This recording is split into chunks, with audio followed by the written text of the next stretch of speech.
Hey there, everyone. Welcome back to Runt9 Plays, Siralim 3. So, we're going to dive right in. This is episode 3, I believe. I haven't played in a couple of days, but I wanted to come in here, and I believe I wanted to summon a Brownie Mauler and a Red Storm, because they're both pretty powerful, but I have to think about which creatures I'm going to get rid of. So I think Ugat is an easy one. Its ability is good, but not great.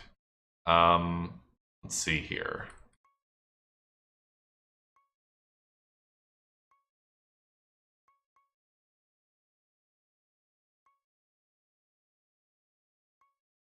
You know, I like the Shell Bust, but I think the weakest links here definitely need the, I forgot the name of this one. The Bard Balladeer. Definitely want the Bard Balladeer for the speed. I absolutely need Zealot of the Forest. Like, this is a permanent fixture. I definitely need nature spells cast an extra time. I think Fan of Knives is a good ability. I think Shell Bust may actually be better. But yeah, I think we'll get rid of the Imp Hexer and Ugat. So let's summon a Brownie Mauler. And I want him because hitting adjacent enemies is fantastic. We're going to summon one of those. And actually, do we have enough to summon two? I didn't even think about that. I want to summon a Red Storm. Oh yeah, no, we've got tons of resources. So that's not a problem at all.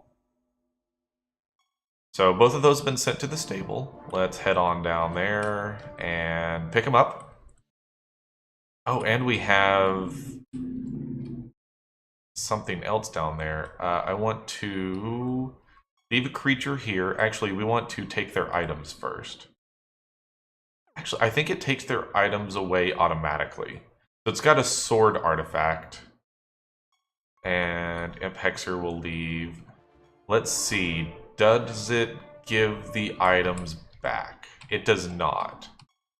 So let's take the Ugat and the Imp Hexer and take their items from them first. They're down here. Unequip, unequip. Now we will leave them here. Now, later on, we won't care too much about doing this, but we definitely need to do that now. So forget that we've actually gotten some other creatures. Gen Illusionist is good, but doesn't really fit in our team particularly well. We've got the Ugat and Imp Hexer that we left there, and then there's the Mana Vortex, which... you know what? That's kind of a good defensive ability, but would work better in a different kind of team. So we're going to want to take the Red Storm and the Brownie Mauler, and because we're picking up some creatures that are maybe a little bit weaker, I mean, because they are obviously starting off at level 1, and we're sitting around level 7 everywhere else, we are going to want to dive into some easier realms to pick up the XP to get them leveled up. We also need to set up some macros for them. Let's see here. Manage items. Equip artifact. So we're probably just going to keep it simple and put the same two swords out there. The speed is probably going to be better on, on the Red Storm. We want the speed because obviously he's going to be one of the primary targets to get him below 90% health to lose all of that excess, amazing, awesome power. And then for the Brownie Mauler, we will just give him the other sword. And we'll worry more about artifacts in the future, namely once we get an enchanter. Now, spell gems, which actually... we have to do it this way. Sorry about this. I, again, haven't played the game in a while. I haven't played Siralim in general in a while. I played Siralim 2 a lot. I need to take the spell gems off of my Ugat and Imp Hexer. So let's go down here, manage spell gems, unequip, unequip, and do the same thing here, unequip. And then we go back. And we leave there, and then we take the Red Storm and the Brownie Mauler. And we go back into creatures, and now we can manage spell gems. And I think that opening with a Meteor Shower or a Shock, moderate amount of damage there, moderate amount of damage 3 times. We've got 13 mana, 16 mana. How much mana does he have? So he would not be able to cast Shock twice, but he would be able to cast Meteor Shower twice. So we'll try Meteor Shower and then regular attacks. I think Brownie Mauler's trait only works when it attacks. So we're going to want to maybe not even give it any spell gems. We may want to avoid that entirely. Gem of Nourish we do want to give somebody, and probably Fire Arrow as well. Gem of Morph Nature is going to be his shtick. We should probably give this guy one of those two anyways. I do think Gem of Nourish is going to be useful, but that's not going to be part of his macro. So because we've only got 2 creatures that we need to build macros for, I'll go ahead and do this on the video. We've got Morph Nature, Attack, Mindstorm Attack, So what we need to do here is specifically for Red Storm, he has Gem of Meteor Shower. So let's do a Meteor Shower, then attack.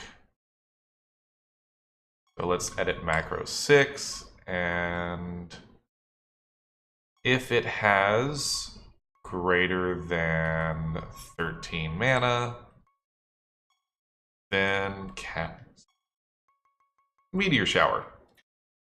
Otherwise, if it has less than 13 mana, then attack a random enemy. What happens if it has exactly 16 or exactly 13 mana though? It should be greater. Yeah, I think we've been doing this wrong the whole time.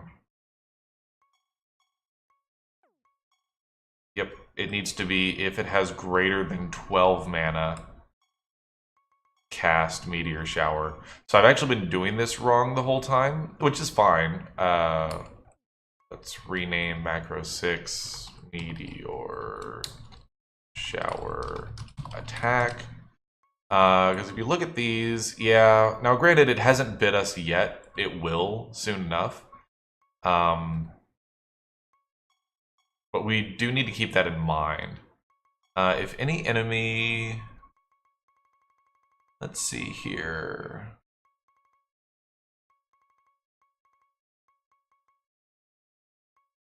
I'm not sure how we should do this.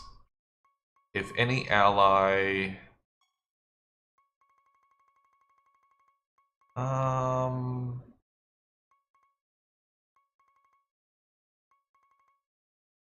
Yeah, you know what? I think if we're facing a lot of enemies, we're going to want to nourish. So let's say has more than 4.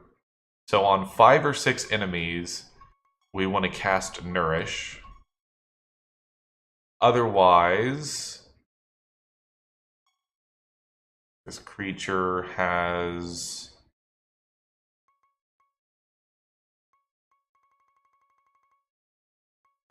I don't know. Oh, actually, we'll just do the opposite. In fact, we can just do if this creature can go the other direction, has greater than 4 living enemies, then cast Nourish. Otherwise, if this creature has less than 6 living enemies, no, not right, less than 5, yeah, less than 5, then just attack a random enemy. Perfect. And this will be... Nope, that's not what I meant to do. I wanted to do rename, and then we'll Nourish for tough fights. And then we'll go into our creatures, we'll assign these macros, and then we're gonna dive in and do a little bit of grinding today. We'll do a meteor shower attack there, strategy, macro, backup strategy, attack. Assign macro, nourish for tough fights, strategy, macro, backup strategy, attack, and do a quick save and continue. And then let's dive into, probably want to go to,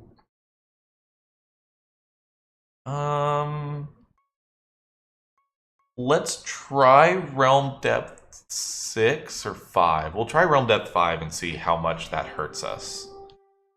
I don't imagine it's going to be particularly easy based on how many, it didn't say destroyed, so maybe those are actually useful. Yeah, I don't know how easy or difficult this will be with 2 level 1s on our team, but it shouldn't be too bad. Which god rules over the kingdom of heretics? I don't know, but I can take a guess. I probably should have read the correct answer for next time. Alright, so I do see something new here. Let's inspect it to see if we care. Your Diabolic Horde takes 5% damage for... Oh, yeah, okay, I remember this one. So basically, any Diabolic Horde character stack with this one, which I definitely don't care about one bit. So we're going into macro usage mode.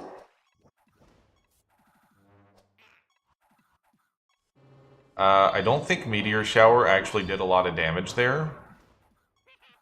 Definitely not. Mostly because I don't think he has much intelligence. He's also level 1, so I don't think we care too much at the moment, though. But otherwise, yeah, we're just gonna bash through our macros here and just kind of keep an eye out for if we are doing enough damage or not. We're certainly not taking damage at this level, which is great, but that doesn't necessarily mean that what we have going on right now is particularly strong as far as an optimal spell gem setup. We've got a treasure map, so here's our X marks the spot over here, which we got a good few crafting or enchanting materials there. All right.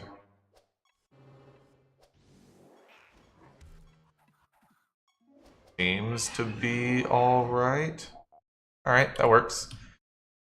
Not too bad, not too bad. So we are probably gonna just blitz through this one in this case, and just need to go up one more level. Because we definitely are not getting as much XP as we could by facing higher level difficulties here. So it may even be in our best interest to go ahead and exit, because there's not a whole lot that we're gonna do here. So let's work on finding the realm exit if we haven't found it already. I don't think we have. I mean, yeah, there's chests and we can get resources and stuff, but obviously the better or the higher the realm depth, the more rewards and stuff you'll get. Not to mention the higher XP. So it's kind of why I'm thinking that we'll want to keep going a little bit higher since we're not really taking too much damage right now. So we're definitely nourishing all the time, and that may be unnecessary. But at the same time, I feel like we're going to want that once we start actually taking damage again.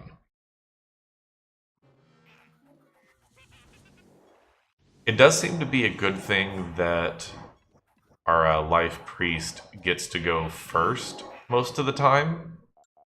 It definitely seems powerful. I haven't been paying attention to their levels. So they're up to level 4 already. So yeah, we definitely need to just go back to like Realm Depth 7 or something like that. Realm Depth 8. And it's going to be pretty easy, I think.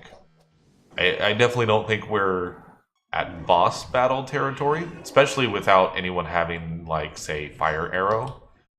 But, well, you know, actually, we may be able to get away without it. But for bosses, the AoE of something like Meteor Shower that definitely appears to not be doing much damage isn't particularly good.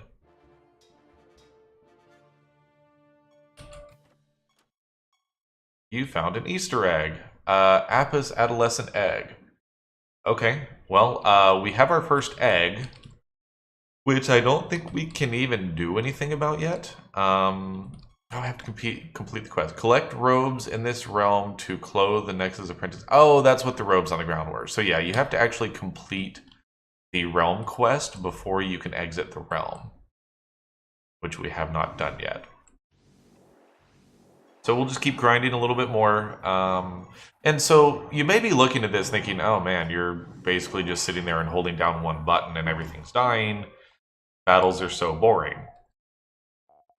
I would agree to some extent that early on there's definitely hold on. Additional spell gem shots, let's damage. That would be better if we were heavier into spell casting, which we're really not, honestly. Alright, there's another robe. And we want to pick up all the books because we may get breeding combinations and stuff, which again, you can go read a wiki if you really want to learn all of them immediately. There we go, we get the favor, and now let's go exit. And it's perfectly fine if that's the route that you want to go. That's not the route that I want to go, at least not this time. I don't remember hardly any of the breeding combinations. I'm sure that many of them have changed. Yeah, let's teleport back. I want to just immediately... Well, first I want to see if I can do anything with this egg. Which, no, I can't do anything with eggs yet. We're going to go to Realm Depth 8 and just start working our...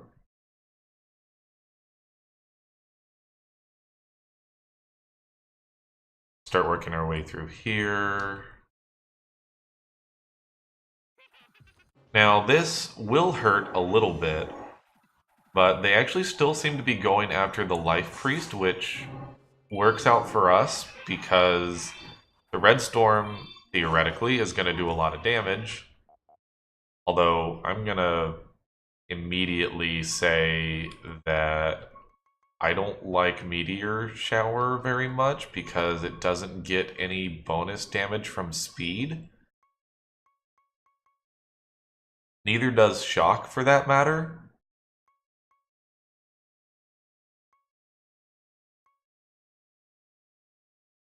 Because does he get 50% additional intelligence?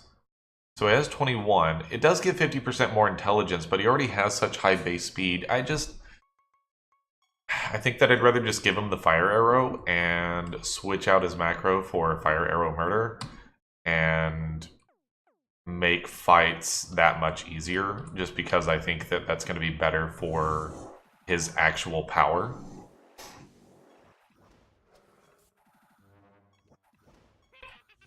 It just seems like that's more beneficial, considering that he can one-shot just about anything.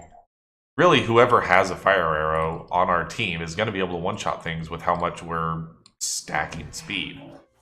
And so we are taking damage now, which is good. That means that we're at a level of sort of a reasonable challenge for our party right now. But it also means that we... Oh, we get a treasure chest as well. Awesome. Which had some granite in it. That's fine.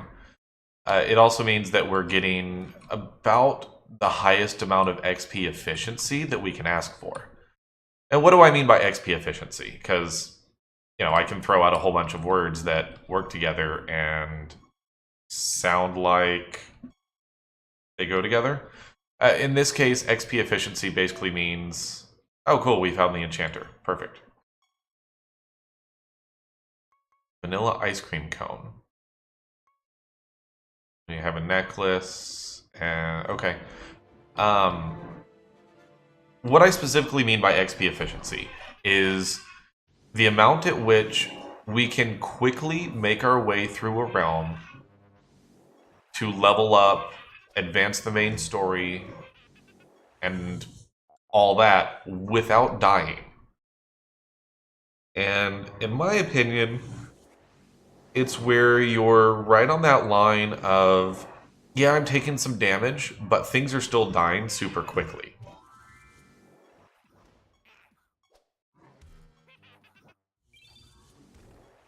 Which seems to be reasonably close to what's happening here.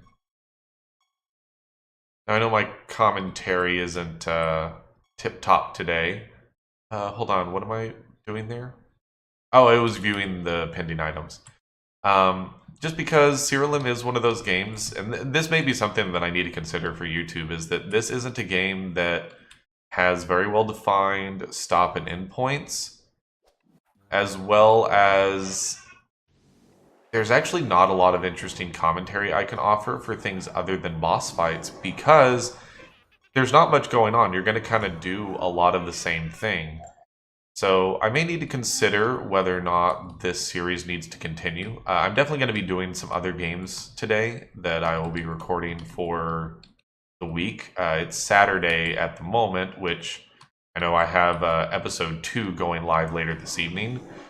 But I'm definitely going to consider whether or not I can keep up interesting commentary throughout this game, which, granted, what may be the right way to approach it is I'm just going to catch me if you can. Haha, I gotcha. I may just try to find some topic that I want to talk about that day and make it somewhat related to the game, but doesn't necessarily have to be related. Like how on episode 2, I kind of went down a rabbit hole tangent talking about the quote unquote golden age of gaming right now and the different viewpoints that people seem to have on that, and how I tend to disagree with people who have excess criticism of modern video gaming. I do not have any construction materials for trade. I'm sorry. Oh man, I did not realize that those were... Okay, I should have been breaking those the whole time. So maybe tangents like that are a good thing.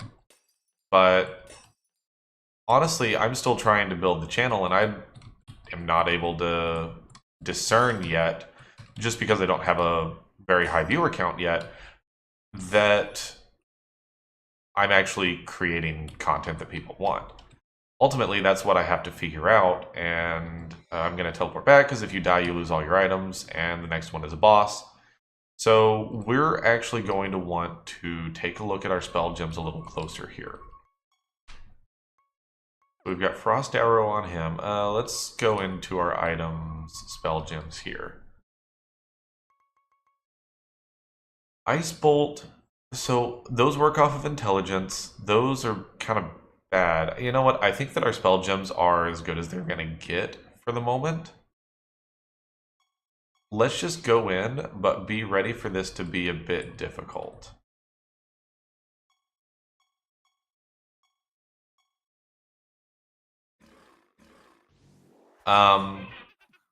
Yeah.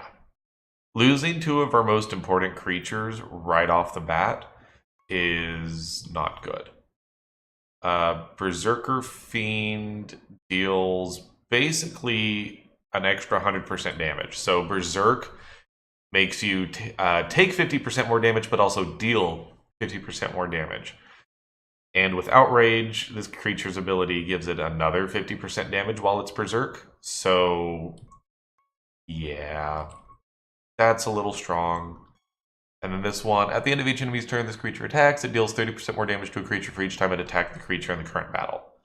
Also pretty good. So, I mean,